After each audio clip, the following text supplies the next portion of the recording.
മതേതര പാർട്ടിയെന്ന്, അതായത് so called മതേതര പാർട്ടി എന്നാണ് അറിയപ്പെടുന്ന കോൺഗ്രസിനുള്ളിൽ പക്കാ വർഗീയതയാണ് ഇപ്പോൾ നടന്നുകൊണ്ടിരിക്കുന്നത്.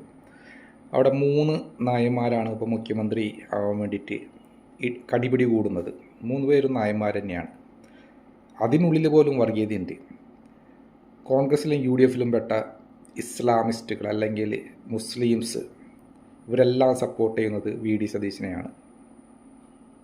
നിങ്ങൾ അന്വേഷിച്ച് നോക്കൂ. ഞാൻ പറയുന്നത്, നിങ്ങൾ കോൺഗ്രസ് മുസ്ലിം വിഭാഗത്തിൽപ്പെട്ട UDF കോൺഗ്രസ് പ്രവർത്തകരോട് 10 പേരോട് ചോദിച്ചു നോക്കും. 10ൽ 9 പേരും സപ്പോർട്ട് ചെയ്യുന്നത് VD സതീശനെയായിരിക്കും. കാരണം VD സതീശനെ മുസ്ലിം ലീഗിൻ്റെ ഒരു മുഖ്യമന്ത്രി സ്ഥാനാർത്ഥിയായിട്ടാണ് അവർ കാണുന്നത്. VD സതീശൻ മുഖ്യമന്ത്രിയായി കഴിഞ്ഞാൽ ഒരു മുസ്ലിം ലീഗിൻ്റെ ഒരു വ്യക്തി അല്ലെങ്കിൽ ജമാഅത്തിലെ ഒരു വ്യക്തി മുഖ്യമന്ത്രി ആയതിന് ഈക്വലായിട്ടാണ് അവർ കാണുന്നത്. അതുകൊണ്ടാണ് ഈ ഇസ്ലാമിസ്റ്റുകൾ, ഈ മുസ്ലിംസ് VD സതീശനെ സപ്പോർട്ട് ചെയ്യുന്നത്. പിന്നെ രമേശ് ചെന്നിത്തല, UDFലും കോൺഗ്രസിലും പെട്ട ഹിന്ദു പ്രവർത്തകരാണ് രമേശ് ചെന്നിത്തലയെ സപ്പോർട്ട് ചെയ്യുന്നത്.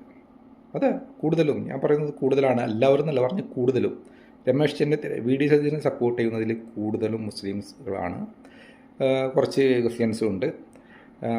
പക്ഷേ രമേശ് ചെന്നിത്തലയെ സപ്പോർട്ട് ചെയ്യുന്നത്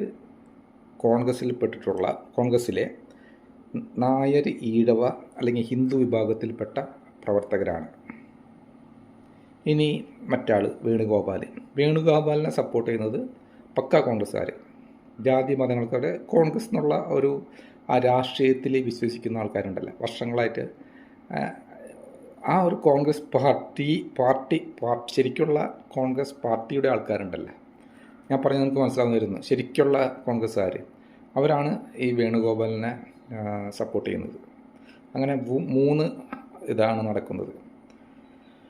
ചുരുക്കി പറഞ്ഞു കഴിഞ്ഞാൽ VD സതീശൻ മുഖ്യമന്ത്രി കഴിഞ്ഞാൽ അത് ഇസ്ലാമിസ്റ്റുകളുടെ വിജയവും, രമേശ് ചെന്നിത്തല മുഖ്യമന്ത്രിയായി കഴിഞ്ഞാൽ അത് ഹിന്ദുക്കളുടെ വിജയവും, വേണുഗോപാൽ മുഖ്യമന്ത്രിയായി കഴിഞ്ഞാൽ അത് ദേശീയ കോൺഗ്രസിൻ്റെ അല്ലെങ്കിൽ യഥാർത്ഥ കോൺഗ്രസ് പ്രവർത്തകരുടെ ഒരു വിജയവുമായിട്ടാണ് അങ്ങനെ കണക്കാക്കപ്പെടുന്നത്.